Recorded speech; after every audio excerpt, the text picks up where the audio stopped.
আসসালামু আলাইকুম ওয়া রাহমাতুল্লাহি ওয়া বারাকাতুহু। ওয়া আলাইকুম আসসালাম ওয়া রাহমাতুল্লাহি ওয়া বারাকাতুহু। ইন্নাল হামদালিল্লাহ নাহমাদুহু ওয়া নুসাল্লি আলা রাসূলিহিল কারীম, আম্মা বা'দ। আল্লাহ পাকের নিকট লাখো কোটি শুকরিয়া যে মহান আল্লাহ তাআলা আমাদেরকে পবিত্র শুক্রবার জুমা নামাজ আদায় করার জন্য মসজিদে আসার মতো তৌফিক দান করেছেন। এই জন্য মহান আল্লাহর নিকট শুকরিয়া আদায় করি, আলহামদুলিল্লাহ। আলহামদুলিল্লাহ। আজকে শাবান মাসের দ্বিতীয় শুক্রবার, ৮ তারিখ। শাবান মাসটা একটা গুরুত্বপূর্ণ মাস, একটা ফজিলতপূর্ণ মাস।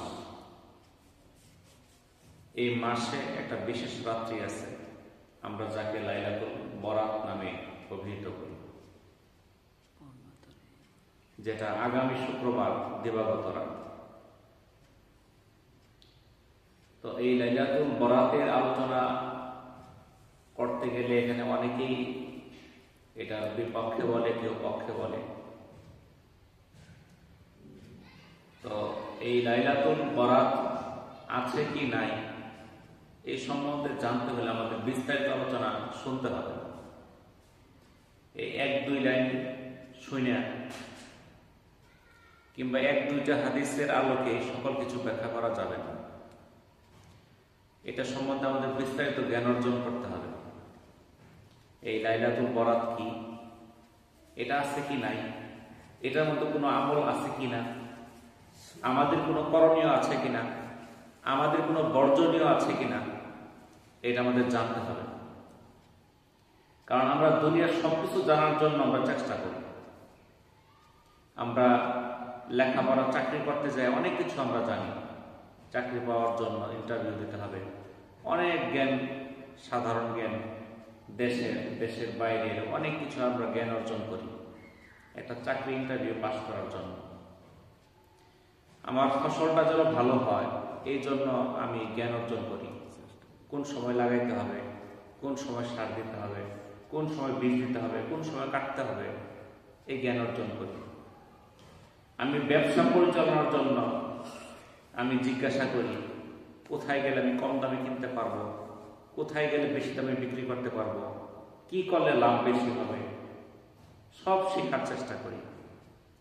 কিন্তু এলমে দ্বীন, যেটা আমাকে জান্নাতের দিকে নিয়ে যাবে, সেই সম্বন্ধে আমাদের জানার আগ্রহ নাই।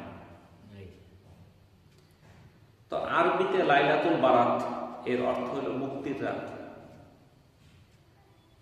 আর ফার্সিতে বরাত অর্থ হলো ভাগ্য। তো এটাকে কেউ ভাগ্যের রজনী বলে, যার কোনো ভিত্তি আসলে পাওয়া যায় না। তাহলে লাইলাতুল বরাত অর্থ হলো মুক্তির রাত।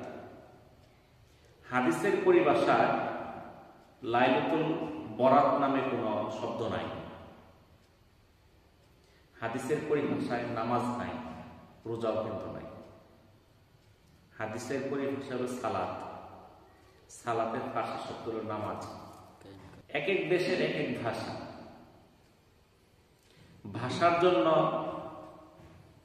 একটা জিনিস জায়েজ না জায়েজ হয়ে যায় এরকম কিছু না। তো আরবিতে হাদিসের ভাষায় কি আছে? আছে লাইলাতুন নিসফে মিন শাবান, শাবানের মধ্য রজনী। শাবানের মধ্য রজনী কোনটা? আরবি মাস ২৯ দিন কিংবা ৩০ দিন, এর মধ্যে রাত কোনটা হয়? ১৫তম রাত। তো আরবিতে বলা হচ্ছে লাইলাতুন নিসফে মিন শাবান, শাবানের মধ্য রজনী। আমরা বলি শবে বরাত, কথা অর্থ কিন্তু একটাই, অর্থ কিন্তু ভিন্ন। নামাজ অর্থ যেটা, সালাত অর্থ ওইটাই একটাই। রোজা যারে কয় সিয়াম তাই কয়। তাহলে এটা ভাষার ভিন্নতা। তাহলে আমরা যেভাবে কথা বলি, সারা পৃথিবীর মানুষ কি একই ভাষায় কথা বলে? আমরা বাংলাতে বলি, কেউ ইংরেজিতে বলে, আরবিতে বলে, ফার্সিতে বলে, হিন্দিতে বলে, উর্দুতে বলে, কত ভাষা, ভাষা কোনো শেষ নাই, হাজার হাজার ভাষা আছে। এই জন্য এই লাইলাতুল নিসফে মিন শাবান, শবে বরাত, আরো যদি অন্য কোনো দেশে আরো নাম থাকে, নামের পার্থক্য হইতেই পারে। তো এই শাবান মাসে আল্লাহ রাসূল সাল্লাল্লাহু আলাইহি সাল্লাম রমজান ছাড়া সবচেয়ে বেশি রোজা রাখতেন এই মাসে। তাহলে এই মাসটার ফজিলত অবশ্যই আছে। শাবান মাসে বান্দার আমল আল্লাহর নিকট পেশ করা হয় প্রতিদিনই সকাল এবং সন্ধ্যায়। সাপ্তাহিক আমল সোমবার এবং বৃহস্পতিবার আল্লাহর নিকট পেশ করা হয়। প্রতি সপ্তাহে আমাদের আমলগুলো আল্লাহর কাছে পেশ করা হয়। দেখবেন যে আমরা যারা ব্যবসা করি সকাল বিকাল হিসাব করি, সকালে দেখি ক্যাশে কয় টাকা আছে, আবার বিকালে দেখি কয় টাকা আছে, আবার সাপ্তাহিকভাবে হিসাবটা দেখি এক মাসে এক সপ্তাহে কত টাকা আয় ব্যয় হইল, আবার বছর শেষ হইলে সারা বছর হিসাবও করি যে কত টাকা মাল আছে, কত কি হয়েছে এক বছর, টোটাল একটা হিসাব নিকাশ। তো হিসাব নিকাশটা আমরা বিভিন্নভাবে করি। তো এরকম ভাবে আল্লাহ তাআলা এই বান্দার আমলগুলো দৈনিক নেন, সকাল সন্ধ্যা, সপ্তাহে নেন সোমবার বৃহস্পতিবার, আর বৎসরে নেন এই শাবান মাসে। বান্দার আমল পেশ করা হয় তখন যদি আমরা রোজা অবস্থায় থাকি, সেটা ভালো কাজ। আল্লাহ রাসূল সোমবার এবং বৃহস্পতিবার রোজা রাখতেন। কি জন্য রোজা রাখতেন? এর দুইটা কারণ। একটা হলো আল্লাহ রাসূল সোমবার জন্মগ্রহণ করেছেন, শুকরিয়া আদায় স্বরূপ এই দিন রোজা রাখতেন। আর এই দিন বান্দার আমলনামা আল্লাহর কাছে পেশ করা হয়। তাহলে ওই দিন যদি রোজা থাকা অবস্থায় পেশ করা হয় তাহলে আল্লাহ তাআলা সন্তুষ্ট হবে। এই উদ্দেশ্যে উনি সোমবার আর বৃহস্পতিবার রোজা রাখতেন। এটা সহিহ হাদিসের আলোকে।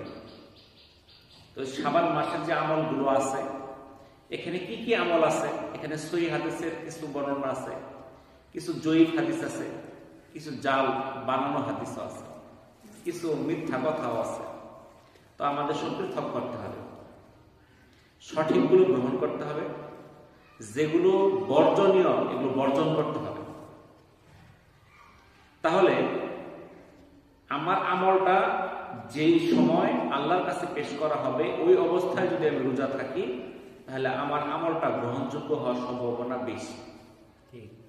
এই জন্য আল্লাহ রাসূল শাবান মাসে বেশি বেশি রোজা রাখতেন। আম্মা জান আয়েশা রাদিয়াল্লাহু তাআলা আনহা বলেন, এক রাতে আমি রাসূলুল্লাহ সাল্লাল্লাহু আলাইহি সাল্লামকে বিছানায় পেলাম না, তাই খোঁজার উদ্দেশ্যে বের হলাম। তখন দেখতে পেলাম তিনি জান্নাতুল বাকিতে আছেন। আমাকে দেখে তিনি বলে উঠলেন, তুমি কি এ আশঙ্কা করছো যে আল্লাহ এবং তার রাসূল তোমার প্রতি অবিচার করছেন? আমি বললাম, হে আল্লাহ রাসূল, আমি ধারণা করেছিলাম আপনি আপনার অন্য স্ত্রীর ঘরে তাশরিফ নিয়েছেন। রাসূলুল্লাহ সাল্লাল্লাহু আলাইহি সাল্লাম বলেন, কি বললেন? শাবানের 15 তারিখ রাতে আল্লাহ তাআলা দুনিয়ার আসমানে অবতরণ করেন এবং বনু কালফ গোত্রের ভেড়ার পশমেরও অধিক সংখ্যক লোককে মাফ করেন। এটা তিরমিজির প্রথম খণ্ডের 156 নম্বর হাদিস। হযরত আলা ইবনে হারিস রাহিমাহুল্লাহ থেকে বর্ণিত, আম্মা জান আয়েশা রাদিয়াল্লাহু তাআলা আনহা বলেন, একবার রাসূলুল্লাহ সাল্লাল্লাহু আলাইহি সাল্লাম নামাজে দাঁড়ান এবং এত দীর্ঘ সিজদা করেন যে আমার ধারণা হয় তিনি হয়তো মৃত্যুবরণ করেছেন। আমি তখন উঠে তার বৃদ্ধাঙ্গুলি নাড়া দিলাম, তখন তার বৃদ্ধাঙ্গুলি নড়ে উঠল। যখন তিনি সিজদা থেকে উঠলেন এবং নামাজ শেষ করলেন, তখন আমাকে লক্ষ্য করে বললেন, হে আয়েশা বা হে হুমায়রা, তোমার কি এ আশঙ্কা হয়েছে যে আল্লাহ ও তার রাসূল তোমার হক নষ্ট করবেন? আমি বললাম, তা নয় ইয়া রাসূলুল্লাহ, আপনার দীর্ঘ সিজদা দেখে আমার আশঙ্কা হয়েছিল আপনি মৃত্যুবরণ করেছেন কিনা। নবীজি সাল্লাল্লাহু আলাইহি সাল্লাম জিজ্ঞাসা করলেন, তুমি কি জানো এটা কোন রাত? আমি বললাম, আল্লাহ ও তার রাসূলই ভালো জানেন। রাসূলুল্লাহ সাল্লাল্লাহু আলাইহি সাল্লাম বলেন, এটা হলো অর্ধ শাবানের রাত্র। আল্লাহ তাআলা অর্ধ শাবানে তার বান্দাদের প্রতি নজর দেন এবং ক্ষমা প্রার্থনাকারীদের ক্ষমা করেন, অনুগ্রহ প্রার্থীদের প্রতি তিনি অনুগ্রহ করেন, আর বিদ্বেষ পোষণকারীদের ছেড়ে দেন তাদের অবস্থায়। এই বাইহাকির 3য় খণ্ডের একটা হাদিস। তো এই যে দুইটা হাদিস নিয়ে আলোচনা করলাম, এই হাদিসগুলো সনদের দিক থেকে খুব একটা শক্তিশালী না, জয়ীফ পর্যায়ে পড়ে। তো কিছু কিছু হাদিস এই লাইলাতুল বরাত সম্বন্ধে আছে যেগুলো হাসান পর্যায়ের, এবং বিভিন্ন হাদিস বিশারদগণ এই হাদিসটাকে সঠিক বলে তারা চিহ্নিত করেছেন, এবং নাসিরউদ্দিন আলবানী রাহিমাহুল্লাহ এই হাদিসটিকে সঠিক বলে উনি মতামত দিয়েছেন। হাদিসটি কি? হযরত আবু মুসা আশআরী রাদিয়াল্লাহু তাআলা আনহু বর্ণনা করেন, রাসূলুল্লাহ সাল্লাল্লাহু আলাইহি সাল্লাম বলেন, আল্লাহ তাআলা মধ্য শাবানের রাতে আত্মপ্রকাশ করেন এবং মুশরিক ও হিংসুক ব্যতীত তার সৃষ্টির সবাইকে ক্ষমা করেন। সুবহানাল্লাহ। এটা ইবনে মাজার হাদিস। তাহলে সহিহ হাদিসের আলোকে আল্লাহ তাআলা মধ্য শাবানের রাত্রিতে এই দুনিয়াতে আগমন করেন এবং সকল বান্দাকে মাফ করেন দুইটা শ্রেণী ছাড়া। একটা হলো মুশরিক, যারা শিরক করে, আর দুই নাম্বার যারা হিংসা করে, বিদ্বেষ পোষণ করে। এই দুই দল ছাড়া সবাইকে আল্লাহ তাআলা মাফ করে দেন। তো এই যে এই রাত্রির যে আলোচনাগুলো আমরা শুনি, এই আলোচনার পাশাপাশি আমরা দেখা যায় যে এই রাত্রি নিয়ে আমরা অতিরঞ্জিত কিছু কাজকর্ম করে থাকি যেটা ইসলাম সম্মত না। এই সবে বরাতের রাত্রিতে অনেক জায়গায় মানুষ কবরস্থানে মোমবাতি জ্বালায়, বিভিন্ন মাজারের মধ্যে মোমবাতি জ্বালায়, গেলে দেখবেন। আমাদের এলাকায় তো মাজার টাজার এরকম নাই। আপনি যদি ঢাকা শহরে যান কিংবা বিভিন্ন মাজারে যান, দেখবেন যে সবে বরাতে ওরা কি করে, একবারে আলোক সজ্জা টজ্জা কইরা খিচুড়ি আছে, তারপরে আপনার রুটি, তারপরে আরো কি করে, হালুয়া, অনেক কিছু করে, বোমা ফোটায়, তারাবাজি আতশবাজি ফোটায়, আলোকসজ্জা, পোলাও, বিরিয়ানি, এগুলো ইত্যাদি কিছু করে। এগুলো আসলে শরীয়ত সম্মত না। এই কবরের মধ্যে, কবরস্থানের মধ্যে মোমবাতি আগরবাতি জ্বালানো, এটা শরীয়ত সম্মত না। এই দিন আমরা হালুয়া রুটি খাইলাম, এটাও শরীয়তের মধ্যে পড়ে না। অনেক জায়গায় আছে হালুয়া রুটি বানায়, এই এলাকায় কি বানায়? বানায় না, আবার কুতুরি খাবারও দেয়। খাবারও আমার বাবা খাক, আমার মাও খাবো। হ্যাঁ, এরকম কেউ মনে করে এই যে আঙ্গুল ফাওয়া তো ভাই এই খাবার দিছে, এটাই করে। হ্যাঁ, হালুয়া রুটি খাওয়াবো, ক্ষীর ভাত করে দিছে। কি জন্য খাওয়াবো? বলে যে এই দিন তো আল্লাহ রসুলের দান্দান মোবারক শহীদ হয়েছিল, উনি শক্ত কিছু খাইতে পারেন নাই, তাই হালুয়া রুটি দিছে। আসলে শাবান মাসে আল্লাহ রসুলের দান্দান মোবারক শহীদ হয় নাই, এটা শাবান মাসের ঘটনা না। তাহলে এই দিন আমরা এটা খাইলাম বিভিন্ন উদ্দেশ্য নিয়ে। কেউ যে আপনি বললেন যে কি বাপ মায়ে খাবো, বাপ মায়ে খাবো, খাবার দিছে, এগুলা বলাটা হইল শিরকের অন্তর্ভুক্ত। এটা হিন্দুরা বলে, ওরা শ্রাদ্ধ করে খাওয়ায় কাকে রে, ওরা বলে যে কাওয়াই খাইলে আর বাপ মায় খাইলো, এরকম বলেন অনেকেই, হিন্দুরা বলে আর কি। এখন আমগর মধ্যে কতটি হিন্দুর মতো হয়ে গেছে, আমি যদি খাওয়াই তাহলে আমার বাপ মা খাবো। এই আমলের দ্বারা, এই ধারণের দ্বারা তার জাহান্নাম তার উপর নির্ধারিত হয়ে যেতে পারে।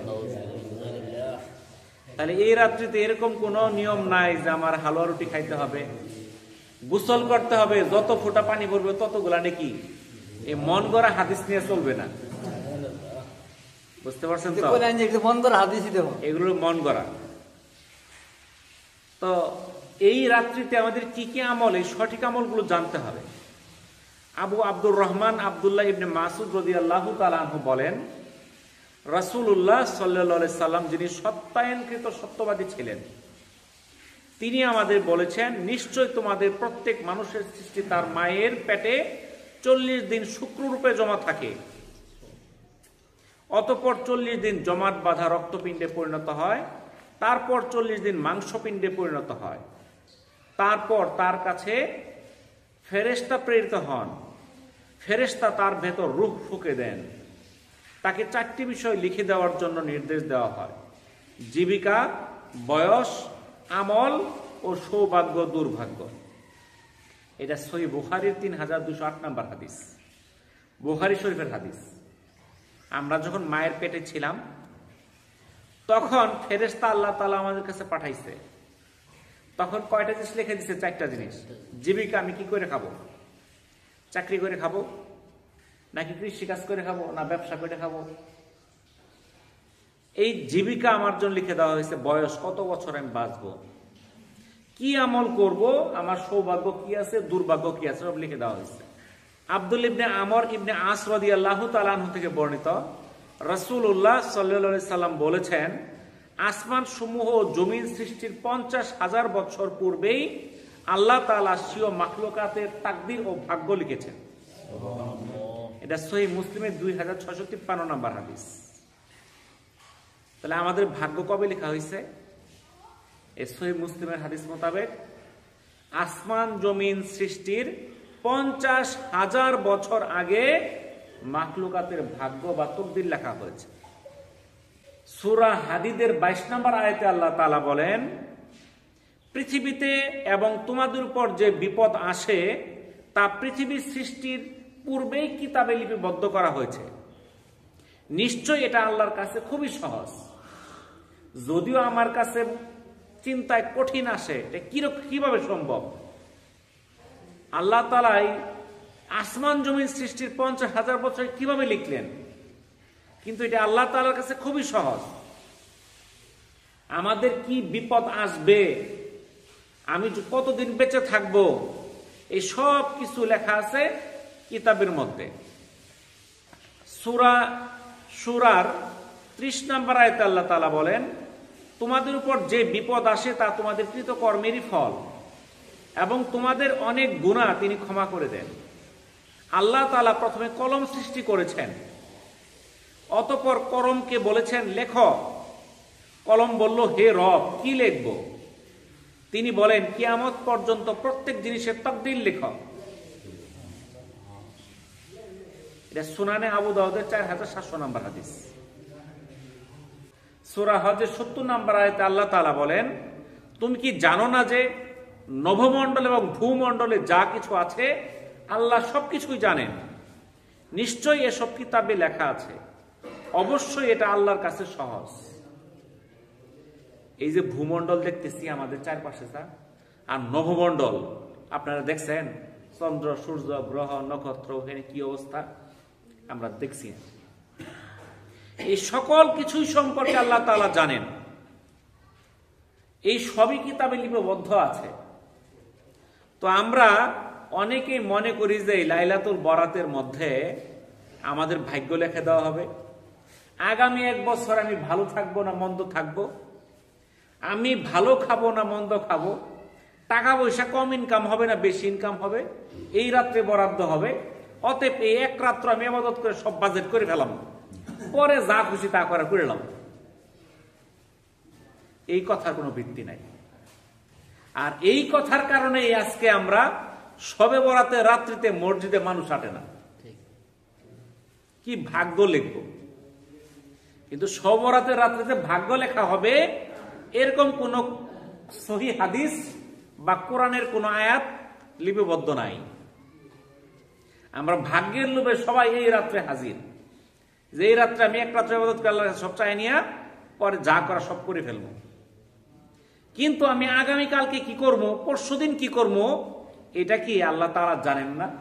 জানেন, সবই জানেন। আল্লাহ তাআলা তো সুস্পষ্ট কোরআনে বলে দিলেন, এই ভূমণ্ডলে নভমণ্ডলে কি আছে সবই জানেন। আর আমাদের ভাগ্যে কি আছে এটাও তো আমাদের জন্মের না, এই পৃথিবী সৃষ্টির 50,000 বছর আগে লেখা হয়ে গেছে। তাহলে আমরা ওই 1 রাত্রে ইবাদত করলে কি আমার সব ভাগ্য পরিবর্তন হয়ে যাবে? না। তো ভাগ্য পরিবর্তনের সুযোগ আছে। কিভাবে বাড়াইতে পারেন এই সম্বন্ধেও হাদিসে আছে। সৎকর্ম ব্যতীত অন্য কিছু আয়ুষ্কাল বাড়াতে পারে না। আমাদের হায়াতটা আল্লাহ তাআলা লিখে দিয়েছেন, এতদিন হায়াত। প্রত্যেকটা মানুষের তকদিরকে লেখা হয়েছে এই আসমান জমিন সৃষ্টির 50,000 বছর আগে। আমরা যখন মায়ের গর্ভে ছিলাম সেইখান থেকে সেই আমল নামাটা আমাদের উপর বরাদ্দ করা হয়েছে। পৃথিবীতে এসে আমরা কি করব সব লিপিবদ্ধ আছে, কিন্তু এরপরেও হায়াত বাড়তে পারে। হায়াত দেওয়া আছে 60 বছর। আপনার কৃতকর্মের কারণে হায়াত বাইরেও যেতে পারে। কি করলে? সৎ কাজ, সৎকর্ম ব্যতীত কোনো কিছু আয়ুষ্কাল বাড়াতে পারে না। দোয়া ব্যতীত কোনো কিছুই বা তকদির রদ হয় না। এটা ইবনে মাজার 4022 নম্বর হাদিস। এই জন্য দোয়ার অমূল্য আছে। আমরা দোয়া চাই মানুষের কাছে, ভাই আমার একটু দোয়া করে দেন। দোয়ার একমাত্র দোয়া ছাড়া তকদির রদ হয় না। আমার ভাগ্যে লেখা আছে সামনে বিপর্যয়টা আছে, কিন্তু দোয়ার কারণে বিপর্যয়টা চলেও যেতে পারে। নবী করিম সাল্লাল্লাহু আলাইহি সাল্লাম বলেন, যে ব্যক্তি পছন্দ করে যে তার রুজি প্রশস্ত হোক এবং আয়ুষ্কাল বৃদ্ধিপ্রাপ্ত হোক, সে যেন আত্মীয়তার সম্পর্ক রাখে। এটা বুখারী এবং মুসলিমের হাদিস।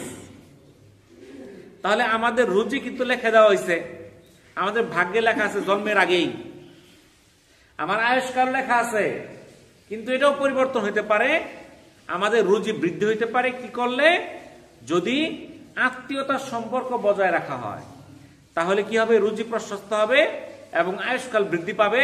যা তকদিরে লেখা ছিল তার চেয়েও বেশি। বোঝা গেল? তাহলে আমরা এই রাত্রিতে যারা এক রাত্র ইবাদত কইরাই আমরা 1 বছরে বাজেট নিয়ে নিতে চাই, এই ধারণাটা সম্পূর্ণই ভুল। তো আমরা কি করব এই রাত্রিতে? এই রাত্রিতে আমাদের কিছু করার আছে কিনা? এখন আমাদের মধ্যে এক দল আছে, ওদের সোজা কথা একটাই, শবে বরাত বিদাত, এদিন মসজিদে যাওয়া যাবে না, কোনো নামাজ রোজা পড়া যাবে না, কোনো ইবাদত করা যাবে না। তাহলে কি করবেন? তাহলে চার দোকানে বসে বসে টিভি দেখবেন। কারণ আমরা তো সারা বছর ডিউটি একটা আছেই, রাত 12টা পর্যন্ত আমরা চার দোকানে বসে বসে টিভি দেখি। এই রাত্রিতে আল্লাহ রাসূল ইবাদত করছেন কি না, এটা আমাদের জানার বিষয়। আমাদের আমল তো হইল এরকম, আমরা যত ছাড় পাই ততই আমাদের জন্য ভালো।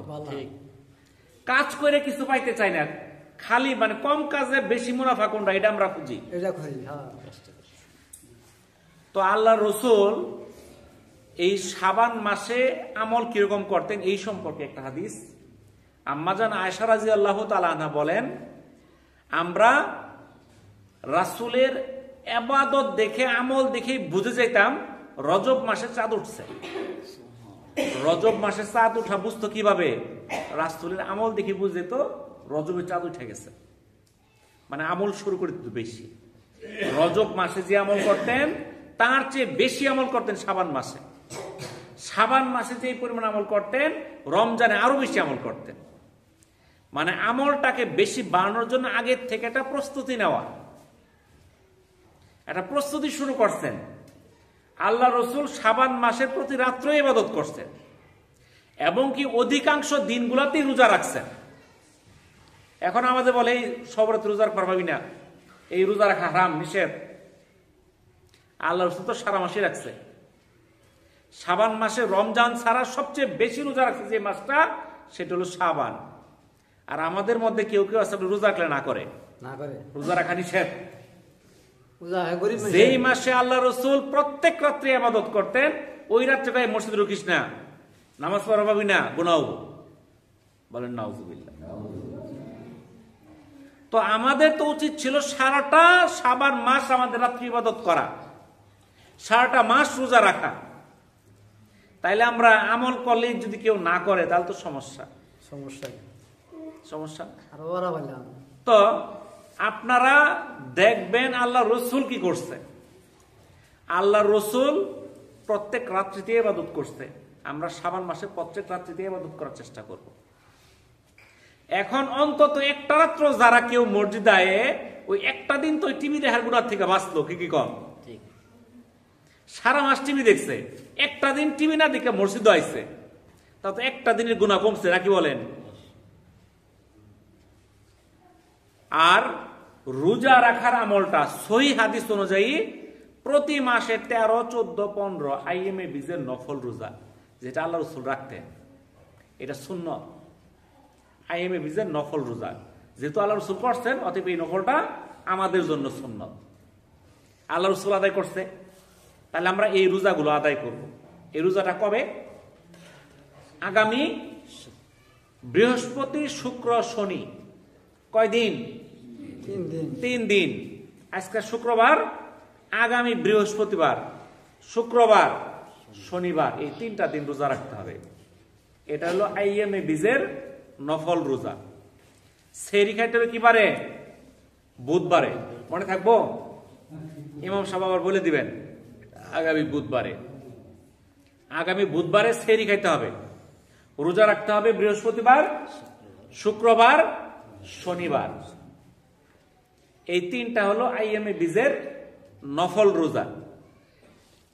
আমরা সবচেয়ে সহজ খুঁজি যে আল্লাহ রসুল তো শাবান মাসে প্রতিদিনই রোজা রাখছে, আমরা কমাইতে কমাইতে কত কমাইতে পারি, ওই শেষে খালি ওই যে একদিন রাখলেই হবো। বুঝছেন তো? মানে হুজুর রে কয়, হুজুর 30 দিন তো রাখবো, কয়দিন রাখবো? কয় প্রত্যেক সোমবার বৃহস্পতিবার রাখ। কয় তাও তো এক মাসে 10টা হয়ে যায়, আর কমাই যায় না?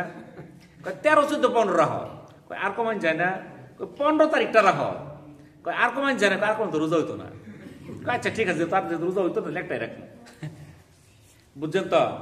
এখন যদি বলে আমনের আজকে চেয়ারম্যান সাহেব কি দিবে? চাইল দিবে 1 কেজি কইরা, তখন আপনি দেখুন চেয়ারম্যান সাহেব 5 কেজি দেন যায় না? 5 কেজি দিলে কয় না, 5 কেজি না, 25 কেজি বস্তা এটা তাহলে একটু ভালো হইতো। ওটা দিলে কয় না, 25 বস্তা তো ভালো না, 50 কেজি দিলে একটু ভালো হইতো। অনুযায়ী কিন্তু খালি বেশি বেশি। আর যখন এবাদত একটু কমাই যায় না, একটু কমাই যায় না। এইটা আল্লাহ রসুল শাবান মাসে প্রত্যেক রাত্রে ইবাদত করছে, এখন একটু কমাই যায় না? কমাইতে কমাইতে সবরাতের রাতে একদিন 15ই শাবান, নাকি বলেন? তাহলে ইবাদতের ক্ষেত্রে আমাদের যত ফাঁকিবাজি আমরা দেওয়ার চিন্তা ভাবনা করি, এটা আসলে আল্লাহকে ফাঁকি দেওয়া না, নিজেকে ফাঁকি দেওয়া। আমি যদি সারা জীবন জন্ম থেকে মৃত্যু পর্যন্ত আল্লাহর ইবাদত করি, আল্লাহর কোনো লাভ হবে বলেন তো দেখি? আমি সারা জীবন একটা সেজদাও দিলাম না, আল্লাহর কোনো লস হবে? আঙ্গারি ক্ষতি হবে। আমি যদি ইবাদত করি লাভ হবে আমার, আমি যদি আল্লাহর ইবাদত না করি লস হবে আমার। আল্লাহর লাভও নাই, লস নাই। কারণ আল্লাহ তাআলা আমাদের প্রতি মুখাপেক্ষী না। সূরা ইখলাসে বলে দিছে, কুল হুয়াল্লাহু আহাদ আল্লাহুস সামাদ লাম ইয়ালিদ ওয়া লাম ইউলাদ ওয়া লাম ইয়াকুল লাহু কুফুয়ান আহাদ। এখানে তো আল্লাহ তাআলা স্পষ্ট বলে দিলেন, কুল হুয়াল্লাহু আহাদ, আল্লাহ এক, অদ্বিতীয়, তার কোনো শরীক নাই। তিনি কাউকে জন্ম দেননি, কারো কাছ থেকে জন্ম গ্রহণও করেননি। তিনি কারো প্রতি মুখাপেক্ষী না। তিনি আমাদের প্রতি কোনো কিছু আমাদের জন্য যে এটা না হলে ওনার কাজ আটকে থাকবে এমন কিছু না। তাহলে আমরা হলাম তার মুখাপেক্ষী। আমরা যদি জান্নাত পাইতে চাই আমল করতে হবে, জাহান্নাম থেকে বাঁচতে চাইলে আমাদের বদ আমলগুলো ছাড়তে হবে। তাহলে আমরা এই বদ আমলগুলো ছাইরে নেকের দিকে আগায় আসব। শাবান মাসের আজকে 8 তারিখ, আমরা প্রত্যেকটা রাত্র ইবাদত করব। এখন দেখা গেল শাবে বরাতের রাত্রে সারা রাত্র নামাজ পড়ছেন, এশার নামাজ থেকে শুরু করে নামাজ পড়তে 2টা 3টা 4টা বাড়িতে গেছেন, সেহরি খেয়ে ঘুমাইছেন, উঠছেন সকাল 12টার সময়, দুপুর 12টায়। এই সারা রাত্র ইবাদতের কোনো ফায়দাই নাই। এই সারা রাত্র ইবাদতে যে সব হইছে এর কোনো ফায়দাই হবে না যে ফজর নামাজ আদায় করলো না।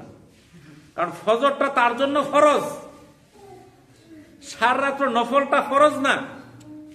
সে যদি সব রাত্রে রোজা না রাখে, নামাজ না পড়ে, এই জন্য তার গুনাহ হবে না। নামাজ পড়লে নেকি হবে, রোজা রাখলে নেকি হবে, কিন্তু না রাখলে ওটার জন্য গুনাহ হবে না, ওটা ফরজ না।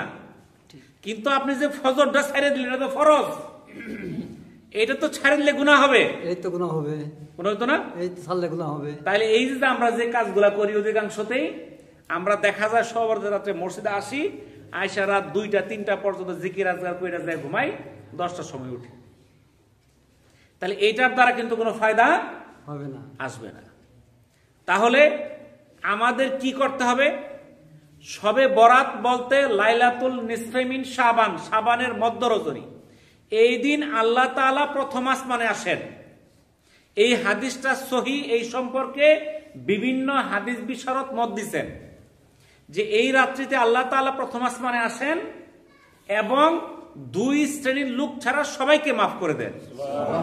এর একটা হইল শিরককারী আর আরেকটা হইল হিংসাকারী। এই দুই দল ছাড়া সবারই মাফ করে দেন। এখন আমরা সারা রাত্র নামাজ পড়লাম, শিরক করি, হিংসা করি, গুনাহ মাফ হবে? হাদিসে তো স্পষ্ট বলে দেওয়া হয়েছে এই রাত্রে সবাইকে মাফ করাবে দুই দল ছাড়া, হিংসাকারী আর শিরককারী, এই দুইটা বাদ। এখন সারা রাত্র নামাজ পড়ছি, সারাদিন রোজা রাখছি, অনেক ইবাদত করছি, হিংসা ছাড়ছি না, গুনাহ মওকুফ হবে না। বুঝলেন তো? তাইলে আমাদের কি করতে হবে? আমাদের যে কাজটা করতে হবে, আগে হিংসা ছাড়ে দিতে হবে। এখন বর্তমানে আমাদের পেট হইল হিংসায় ভরা, এতই হিংসা, এটা বলার কোনো শেষ নাই।